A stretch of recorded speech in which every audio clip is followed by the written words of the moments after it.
Hey folks, so if you can tell or if you can't tell, I'm on my new computer. Maybe you can, maybe you can't, doesn't really matter. Maybe the biggest thing is that I'm still wearing the headset, or I'm wearing the headset now compared to where I normally don't.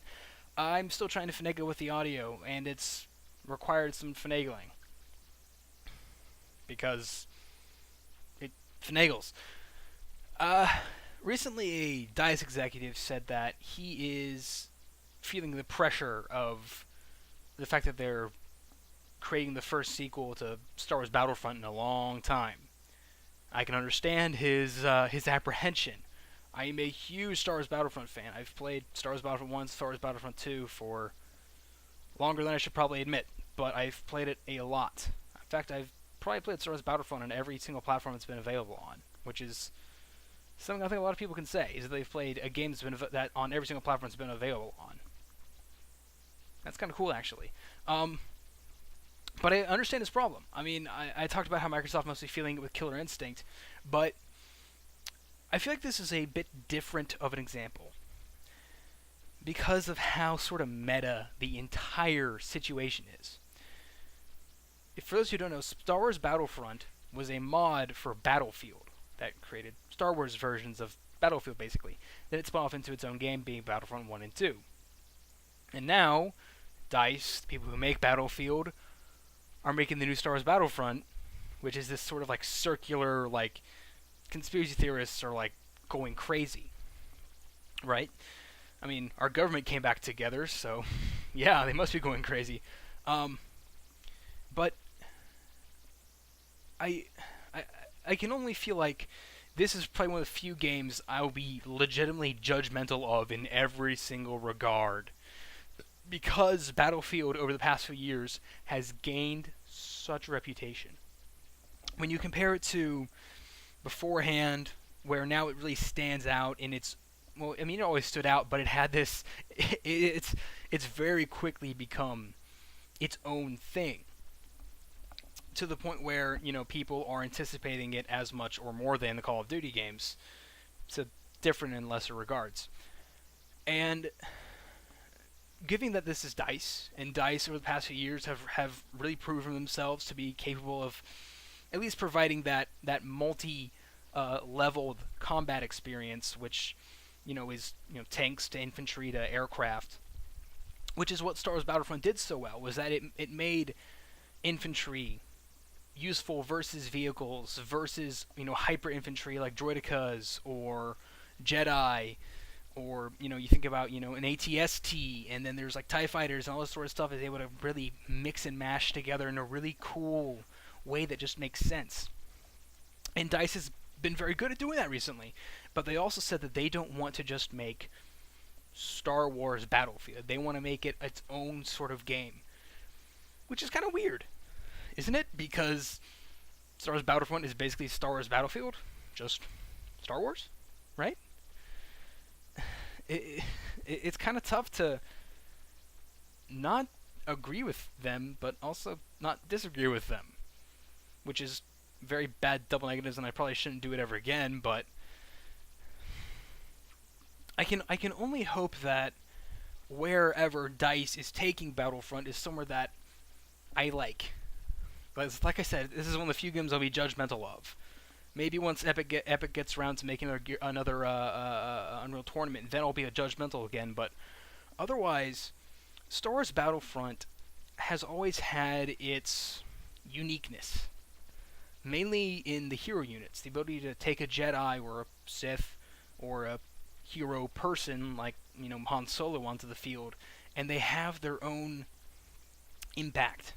The fact that Luke Skywalker can take down a AT-AT by himself.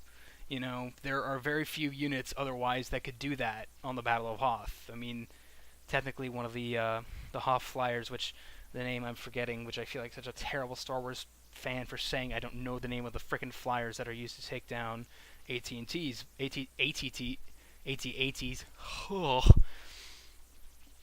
But I can only hope that DICE is at least willing to take what they've learned, especially from Battlefield, especially Battlefield 4, because that's looking more and more impressive, and is able to apply it to Star Wars Battlefront. 3. Now, what am I looking for in the third Battlefront game? Well, obviously I want to have Empire and Rebels. That's the classic Star Wars. But I do also want to see the Republic factions of the clone troopers and the droids, because that was sort of the Star Wars I grew up on. As much as it pains some people to hear that, that was a Star Wars that I was a kid watching. I mean, certainly I saw the first 3 films dozens of times in between Episode 1, 2, and 3, but those were the Star Wars characters that I grew with. You know, I saw how droids changed from just little spindly brown things to also having those silver battle droids with the arm cannons. And, you know, so it's important to me to see those. It's also important to see all of the vehicles that we saw throughout the Star Wars series, both in the original and the new trilogy. I loved the evolving from the clone AT-AT, which was, if you've seen I guess Episode 2, those big stompy dudes with the 6 legs that look like they're really squat AT-ATs, which are basically the basis for AT-ATs, except they didn't suck because they had weapons all around them. AT-ATs, I said that way too many times, had guns facing forward. I want to see all of these things work together in harmony like they did before, just better. I guess I'm kind of hypocritical because I always want to see innovation, but at the same time I'm like, I just want to see a shinier looking Star Wars Battlefront. And, you know, the not Frostbite, that's Crytek. Wait, no, Frostbite is DICE. I am a mess right now. A new computer will do that to you. But the dynamic of infantry with the vehicles, with air and land, is something I always want to see. And I want to see more troop types. If you played Star Wars Battlefront 2, you know you had the basic trooper with assault rifle, pistol, grenades. You had the engineer, which had a shotgun, repair tool, and health dispensing, and demolition charges. You had the destruction trooper, which was the rocket launcher. You had the sniper. I don't think there's anything else. But then there's the 2 special troopers, like Clones had the jet trooper with the EMP launcher, and the commando with the chain gun. You know, I want to see that, but evolved. Give us more. And I'd like heroes to return, kind of, obviously. Because what's more awesome than being a Jedi and going to a crowd of droids and just slashing them all down? It never gets old to me, dude. But space battles. That's what I want to see return the most. Give me the space battles. And I'll give you my money. Because those were so cool to see. Also fix splash damage, because splash damage in that game was shit. But that's what I want to say about that. Hopefully DICE is taking this in stride, and I'm realizing right now that they're working on Battlefield and Mirror's Edge and Star Wars Battlefront. Wow. They are having quite an undertaking, but hopefully with this new tech and these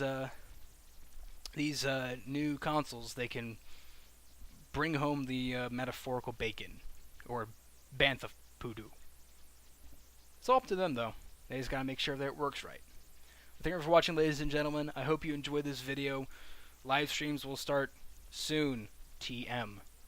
Thanks for watching, and I shall see all of you later.